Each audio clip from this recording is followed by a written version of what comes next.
Within the next 24 months, there are 80 new electric cars coming to Australia. 80 different models. That's insane. It would take an eternity to go through them all. So I'm just going to list them by name quickly and give you a couple of thoughts on some of them if they stand out to me as ones that you need to know more information about. This is actually getting a bit out of hand almost because we've already got a lot of models available already. Surprisingly large number of EVs already available here in Australia and New Zealand now.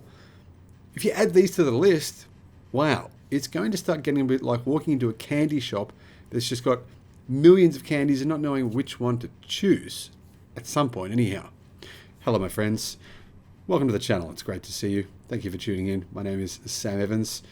Welcome to all the new subscribers. Great to have you. Welcome back, everyone else. Electric cars are coming fast. This list is by no means exhaustive. It's not everything. There's definitely other electric cars that will come to Australia within the next 24 months. However, these are the ones that we know about that are very, very likely, about a 90% or more chance of us seeing them within that period of time. So, without more ado, let's get straight to it. Now, the first list here, we already have these EVs available right now. You can buy them right now.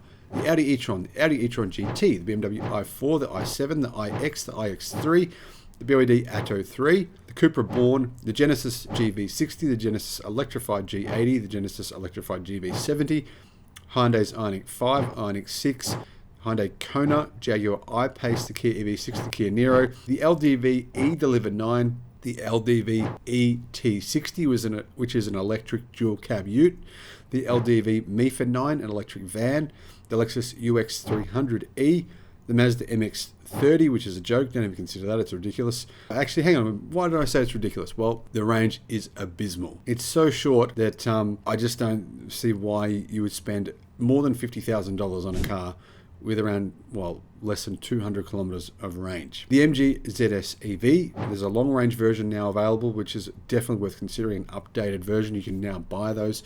So that's another good option. Mercedes-Benz EQA, EQB, EQC, EQE, EQS, eVito, eVito Tourer, EQV, Mini Cooper SE, the Nissan Leaf, Polestar 2, Porsche Taycan, Tesla Model 3 and Tesla Model Y, the Volvo C40 Recharge and the Volvo XC40 Recharge.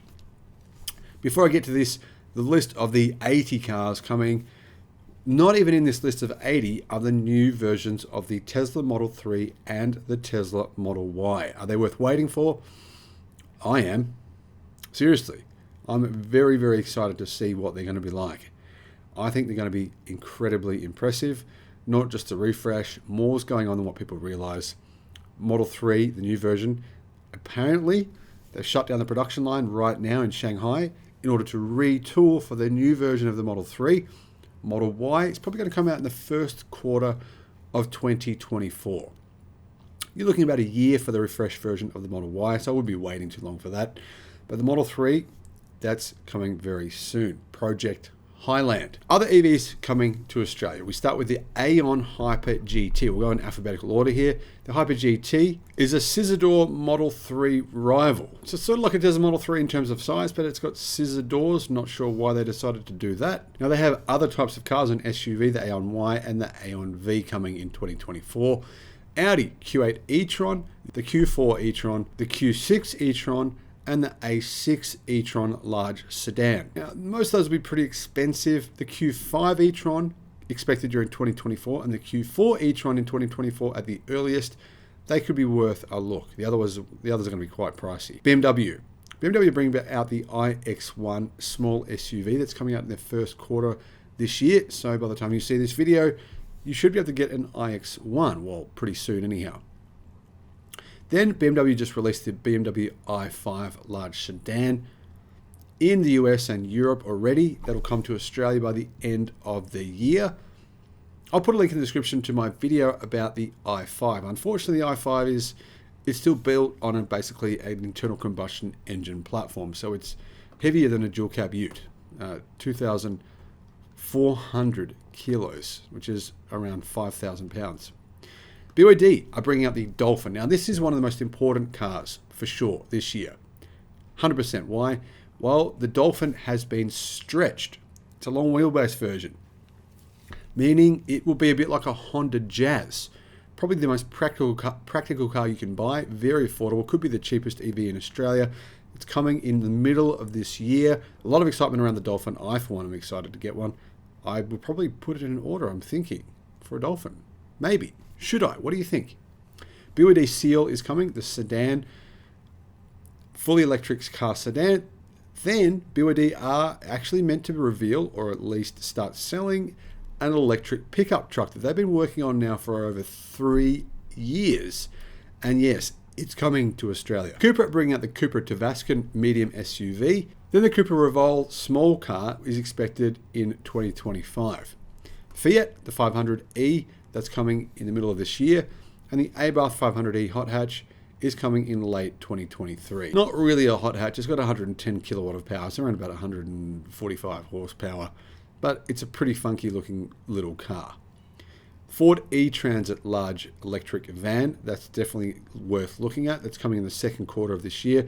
Ford Mustang Mach-E will be out in the fourth quarter of 2023. We already know prices and details for that. The Ford Mustang Mach-E. It's definitely worth considering. Then you've got the Ford E-Transit custom medium van and the Puma EV.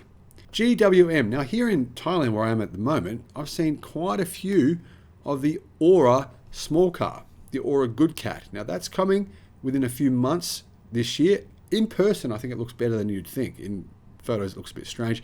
In person, I think they look quite cool.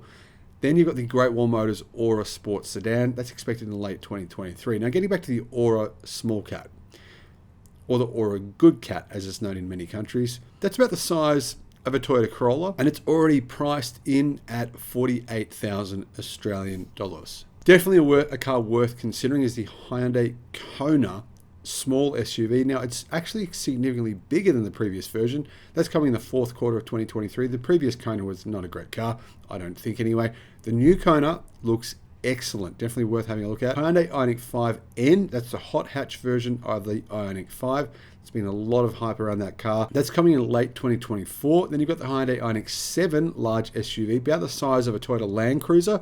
That's coming in 2024. No one knows when or if it will come in 2024, but I think it's likely that it will. JAC, that's a Chinese electric car brand. They're bringing out the T9 electric ute. And that's meant to come to Australia next year. Jeep said they'll be bringing out the Jeep Recon medium electric SUV in 2024 and the Jeep Wagoneer medium SUV in 2024 as well. Kia, EV9 large SUV, which is basically similar to the Hyundai Ioniq 7, but probably pretty much the same car. But if you want any more info about the Kia EV9, I'll put a link in the description to my video. Similar size, like once again, to something like a Toyota Land Cruiser, but actually really well packaged. So more space inside than a car like that, a little bit smaller on the outside. Now, Range Rover say they're bringing out a sport electric vehicle large SUV in 2024. And they say they're bringing out a standard Range Rover EV large vehicle. Basically, you're talking here a car that is really a competitor to something like a Land Cruiser once again,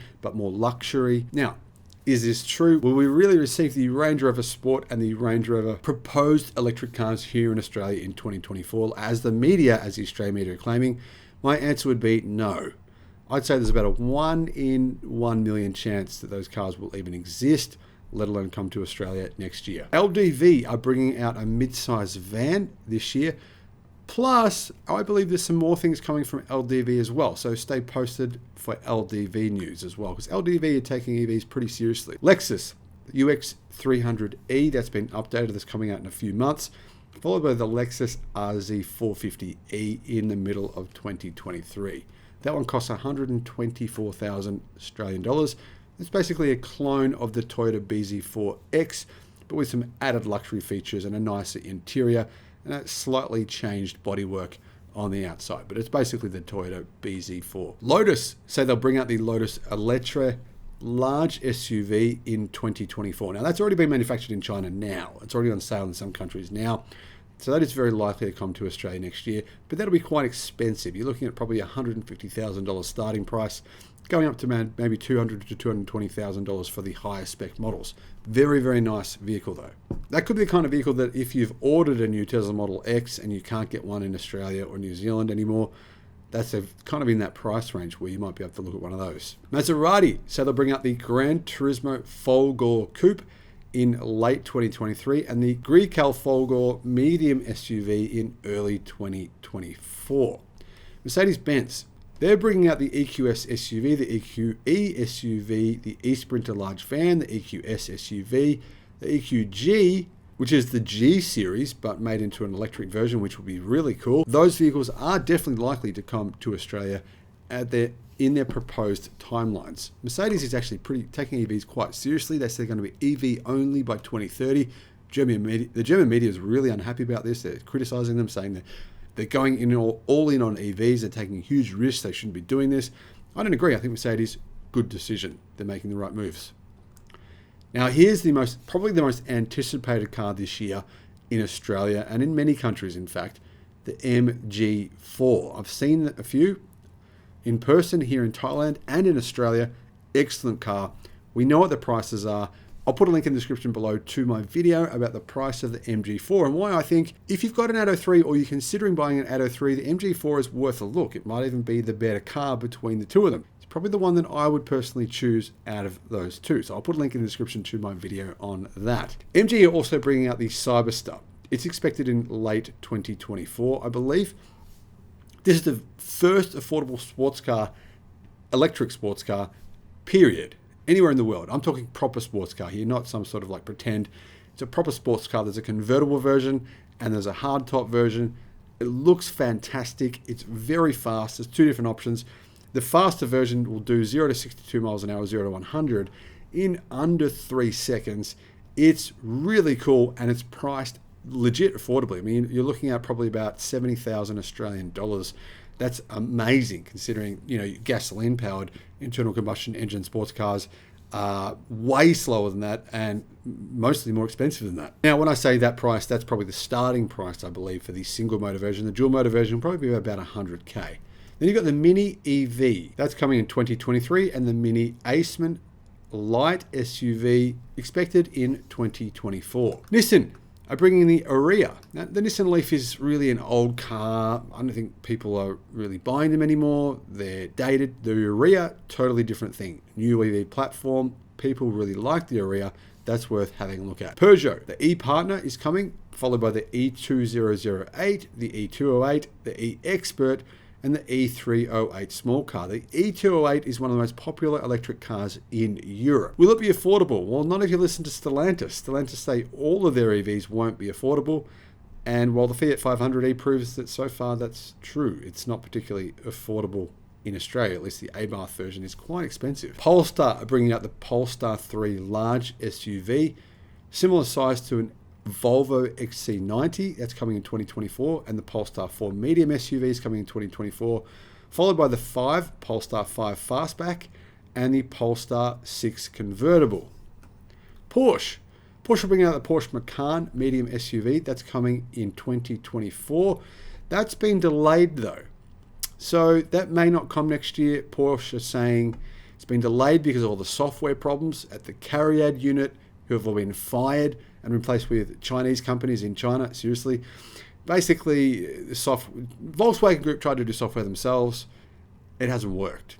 So the Macan has been delayed, along with many electric cars from the Volkswagen Group stable as a result of these software issues that they're going through. Porsche Cayman and the Porsche Boxster are meant to come in 2025, followed by some kind of new ultra impressive luxurious EV from Porsche in 2024 or 2025. Ram say they're going to bring out the 1500 Rev in Australia. That would be the first American large-sized pickup truck, or large for our market anyway, sold here in decades, ever since the Ford F-250 back in the 90s, I believe. Now, yes, we can get American pickup trucks now, but they're remachined, re-engineered. They have to import them in left-hand drive, move everything over to the right-hand drive, import them. It's a very expensive process, so they're quite pricey. But it sounds like Ram will build the Rev in right-hand drive. So that'll be the first sort of large electric pickup truck in Australia. Probably going to beat the Cybertruck. So if that's the case, I'm all for it. That's great. Renault. They bring out the Kangoo E-Tech small van, followed by the E-Tech small SUV, the E-Tech large van, the Renault 5 small car. Renault 5 small car. I've made a couple of videos on that. That thing is unreal. I absolutely love the Renault 5. Whoever designed it should get a pay rise. Give that guy a job working at lots of companies, please. BMW, hire him. For goodness sake, BMW, hire anyone else, please. The Renault 5, I'll put some links in the description. I've made a couple of videos on that. There's a hot hatch version with a single seat in the front. It won't come with a single seat in reality, but the concept has a single seat. That looks epic though. The Renault 4 small SUV is coming in 2025 as well. Rolls-Royce are bringing out a Spectre Grand Tourer electric vehicle. They say next year. That'll be interesting, but I'd say probably sell about 7 per year. Followed by the Skoda Enyaq medium SUV in mid-2024. The Enyaq is a very good car. Pretty similar size to a Tesla Model Y. That's selling quite well in Europe. They'd sell a lot more of them if they made more. It's fairly affordable, in fact, for its size. SsangYong are bringing out the Taurus EVX. We don't know when, but they're evaluating the Australian market, and it's pretty much a guarantee they will bring it here. It's just a question of when. Then you've got the Subaru Solterra, the medium SUV. It's just a clone of the Toyota BZ4X, exactly the same car. Subaru won't tell you that. They'll tell you, no, it's a proper four-wheel drive. It's got Subaru DNA in it. I don't know where they put the DNA. Apparently they've injected some DNA in it. They took a big syringe and took some Subaru DNA out of their other cars and put it in the Solterra. I wouldn't personally consider those. I think there's some other better options, of which I've mentioned so far in this video. Toyota are bringing out one single electric car. That's it. That's all they've got planned for the next 2 or 3 years for Australia. The BZ4X medium SUV. A little bit smaller than say a Tesla Model Y. Interior quite a bit smaller than a Model Y. It's not a car that's really gotten good reviews, so I wouldn't personally recommend it at this stage for a variety of reasons. If you want to know some of those reasons, I'll put a link in the description below to my video about what happened, the scandal around that car. Volkswagen, though, on the other hand, they're bringing out 5 electric cars next year in 2024. Those include the ID4 medium SUV, which is, I think, definitely worth having a look at, followed by the ID5 medium crossover, the ID Buzz people mover. So that's their kind of medium to smallish electric van. The combi electric van looks very cool. Won't be cheap, but looks very cool. Then you got the ID cargo van and the ID3. The ID3 obviously is already on sale right now. Really big seller in Europe. Will it be affordable? I don't think so, but you'd probably be looking at, for the ID3, I'd say around 55,000 Australian dollars. It's a similar car to the Cupra Born, which is already on sale in Australia. In fact, it's basically the same car. The Cupra Born is like a sportier, more luxurious version of the ID3. So maybe $50,000, depending on how generous Volkswagen are feeling when they make the pricing up. Volvo is last here with the Volvo EX30, which is coming in late 2023. And then you get the Volvo EX90, basically the XC90, very popular, large SUV, sort of a similar size to the Tesla Model X. That's coming in late 2024. I think that'll be a great car. And I also believe that there will be a Tesla Model 2 coming by the end of 2025. So within the next 24 months, it'll be here. The model has already been developed. They've been working on it for years. So it's just a matter of getting their factory up and running, which they'll do pretty quickly in Mexico. So that should be another affordable option for you guys to have a look at. There should be 2 variants of that, a crossover, a little bit like a smaller Model Y, and then possibly a coupe version of the same car. A little bit like how you have the ID4 and the ID5, basically. So what about the Tesla Cybertruck? Well, I don't think we're going to see any of those here in Australia. There's too many reservations. Well, they got 1.7 million. They'll focus on the US market. I think we will see them in Australia, though. There's more than 30,000 reservations, according to the Reservation Tracker online, for Australians. And I'm guessing Kiwis have probably put in quite a few reservations as well. So yeah, it'll come, but probably 3 or 4 years away from our market. What do you think of these cars? Which of these do you think are the most compelling and worth having a look at? Now, I think probably MG got some great cars. BYD got some great cars coming as well. They're the more affordable choices. Both of them coming from China. I'm not trying to promote Chinese cars here, but they're just more affordable and actually really good cars. Plus, the new version of the Model 3 and the Model Y. They're very, very anticipated. And, you know, Tesla, they price their cars pretty well and they have a lot of stock. So they're good options from those three brands. They're probably my top three that I would personally recommend. Let me know your thoughts in the comments, and thank you for watching.